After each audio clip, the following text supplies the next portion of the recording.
Aking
ibinabahagi ang kapayapaan sa inyong lahat aking panganap.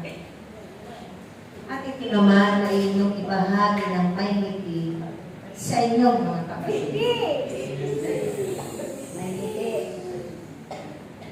Maraming salamat dahil sa nagdaang araw, lubos-lubos kami nagpapasalamat sa inyong lahat sa pagsumikap ng bawat isa na magtulungan upang masunod at mapahalagahan ang mga ipinaguutos ng Diyos para sa inyong mga kapwa na ikabubuti at ikapagbabagong buhay.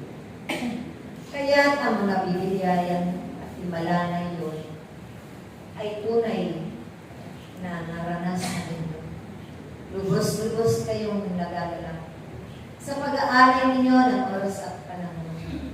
Lubos-lubos kayong nagagalak dahil na ipanumbalik ng Diyos sa lugar ninyo ang kanyang gawain upang muling humira magtalaga ng mga tupa na malaon niya ng pinananapitan. At ito naman ay isang himala sa lugar na iyon, tunay na nagdiriwang at nagpapasalamat sa kalangitan. Kung kayo man ay galak na galak, nang dahil sa mga tupa na nailapit ninyo sa banal na harapan ng Diyos, higit na nagagalak sa kalangitan at nagbubunyi ng kadakilaan ng Diyos. Kaya't ipagpatuloy ninyo ang ganung gawain na may pagkakaisa lang. At hangarin ninyo rin na lahat ang kanyang nilikha sa sanglibutan ay pagharian ng Diyos. Dahil sa pamamagitan nun, mapupukaw muli at manunumbalik ang kanilang matibay na pananalig at pananampalataya sa Diyos.